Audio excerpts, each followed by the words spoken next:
Ben, moi, je rends grâce à Dieu d'être là et de pouvoir vous témoigner de la grandeur de Dieu. Vous savez, quand on regarde autour de nous, il n'y a rien de beau, il n'y a rien de bon. Et quand on regarde à lui, quelle grandeur le Seigneur, quelle bonté le Seigneur. Il n'y a rien de meilleur que lui. Ça fait 43 ans que j'y appartiens. Et si j'ai des choses à regretter, c'est pas de lui appartenir. C'est pas d'y avoir donné mon cœur parce que il a comblé ma vie depuis que je lui appartiens. J'avais 29 ans quand j'ai rencontré mon Dieu. Et je peux vous dire que le vrai bonheur, c'est lui. J'ai eu du bonheur avec mon compagnon, bien sûr. Il y a 55 ans qu'on est ensemble. Et j'ai eu du bonheur avec mes enfants, mes deux garçons, ma fille, mes petits-enfants, mes arrière-petits-enfants. J'ai du bonheur. Mais le vrai bonheur, c'est lui. Parce que quand on a besoin de quelque chose, on peut demander à la famille, on peut demander chez nous. Ils vont faire ce qu'ils vont pouvoir, ils vont nous donner. Mais quand on lui demande à lui, il n'y a rien de pareil. Il connaît ce qu'on a besoin, il sait ce qu'on a besoin. Et je le bénis pour ça. Je vais vous donner un petit témoignage vite fait, parce que vous savez que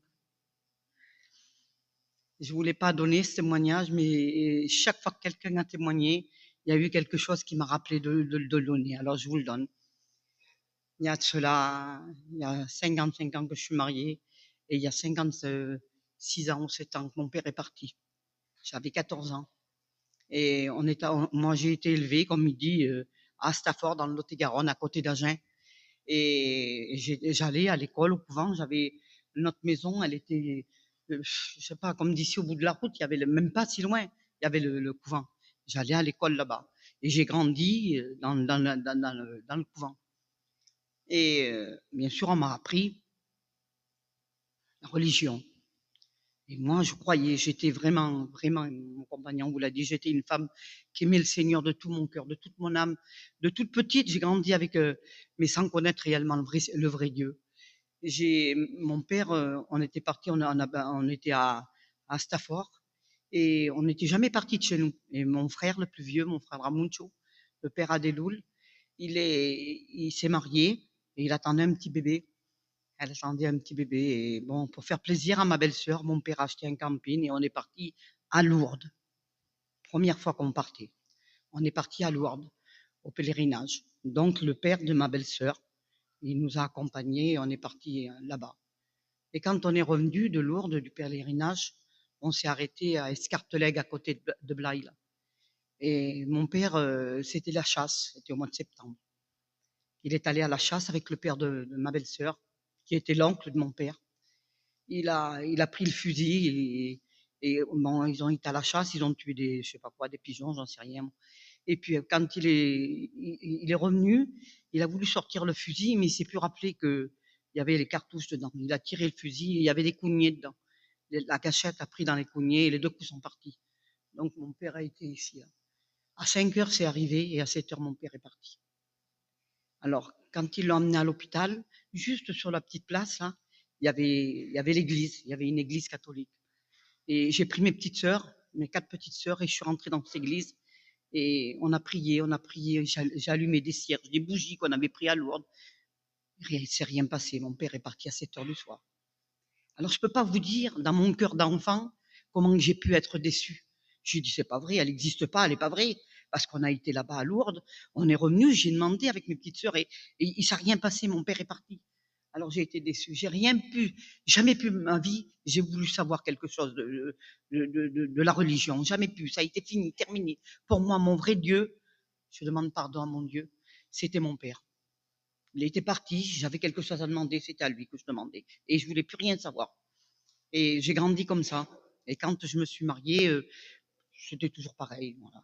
Et un jour, ma belle-sœur, la Bellou, elle a rencontré notre frère Ramuncho, le serviteur de Dieu, là, qu'il était sur le marché en train de faire le marché avec sa femme, la chouchou. Et donc, la chouchou y a parlé. Elle y a parlé qu'il faisait des réunions, qu'il y avait des chrétiens, que c'était des alléluia, tout ça. Mais elle dit oui, je voudrais bien, moi, ça y plaisait. Mais elle dit où? On n'a rien. Dans le terrain, on n'a rien monté.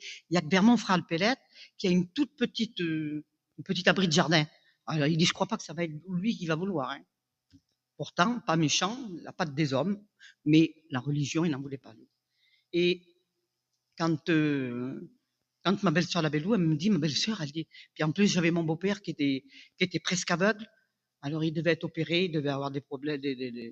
Elle me dit, ça serait bien, elle dit, si peut-être il voudrait que nous prêter le petit garage pour qu'il vienne les serviteurs. Maman, Orvalie, tu es complètement folle. Je dis, tu sais très bien qu'il va pas vouloir. Demande-y. Non, j'y demande. Non, mais fous-moi la paix avec ça. Il dit, les alléluia vont venir. Mais toi, bien qu'elle est folle, la femme, là. Bon, j'en parle plus. Et puis, ma belle-sœur, la Bellou, elle revient vers moi, elle me dit, ma belle-sœur, elle dit, ça serait bien, redemande. Alors, je dis, ben oui. Alors, je redemande. Pas pour nous, j'ai dit, on n'en a pas besoin, pour ton père. Alors, ça l'a. Je savais comment le prendre. Il y avait que. Alors, bon, il m'a dit, ben fais ce que tu veux. Je t'avertis, il dit, hein, qu'ils resteront pas longtemps le monde dedans, là. Non, je sais pas, non. J'ai dit, je sais pas. J'avais jamais assisté à une réunion, moi. Alors, bon, ils sont venus, mais c'était tout petit, un petit abri de jardin en fer. Et donc, il est venu Ramuncho, il est venu notre frère Fatar, il est venu Gino, il est venu 3 ou 4 frères, 4-5 frères. Mais il ne pouvait pas être beaucoup parce qu'on n'aurait pas pu rentrer dedans. Et alors, ils ont commencé à faire des réunions. Ah, comment que j'ai été. Ça a touché mon cœur, je ne peux pas vous expliquer comment. Là, c'était quelque chose, c'était autre chose. C'était pas la religion, c'était autre chose. Et plus il venait, plus j'aimais, plus il venait, plus j'aimais. Mais lui, il voulait pas approcher. Ils sont venus pendant plusieurs mois faire des réunions. Mais lui, fallait pas y en parler, il venait pas. Il se mettait devant cette petite cabane, il entendait jouer la guitare. Et puis là, il dansait, il chantait. Mais il rentrait pas. Et, et un jour, le Seigneur a touché son cœur. Parce qu'on avait été à la convention au lac, là, et il y avait ma tante, et elle avait dit à la Gina, il y avait dit viens. Alors il y en avait tellement qu'elle connaissait la Gina, elle, son cœur était pour Dieu, et bon, et on y était allé, et lui il était derrière. Et puis ils ont fait un appel, c'était frère Jimmy, il avait fait l'appel en dessous le chapiteau là, il a fait un appel pour ceux qui étaient malades. Et comme il y avait quelques années qu'il faisait de la dépression nerveuse et qu'il prenait 18 cachets par jour, oh, il a dit j'y vais, on verra bien, il s'est levé. Et quand le frère a prié en haut il a été complètement délivré, totalement guéri. Mais il savait pas. Il savait pas parce que bon. Et quand on faisait donc les réunions chez nous là, alors il voulait rien savoir, rien savoir. Et puis un jour il vient, il y avait la petite réunion là, et puis je me souviens pas lequel des frères qui prêchait.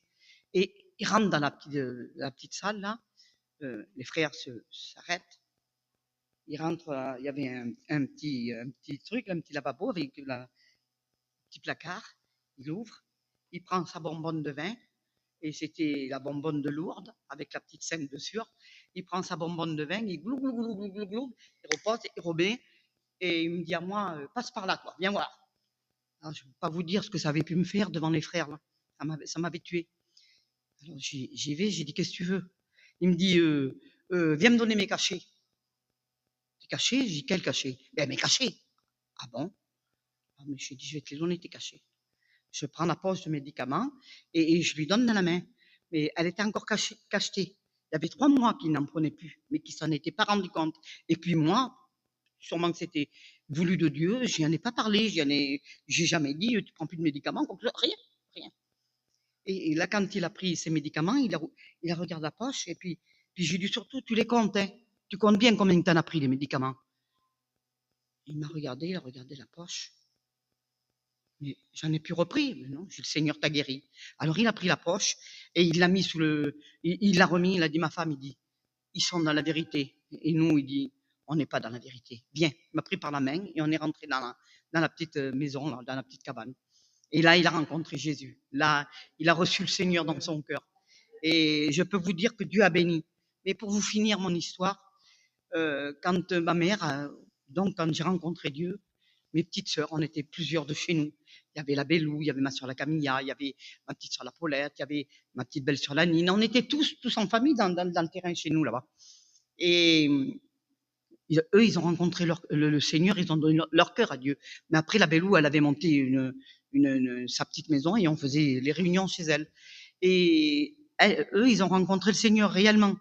Mais j'avais mon frère, mes frères, Il n'y en avait aucun qui croyait, il disait que c'était, qu'on était des sectes, qu'on était des alléluia.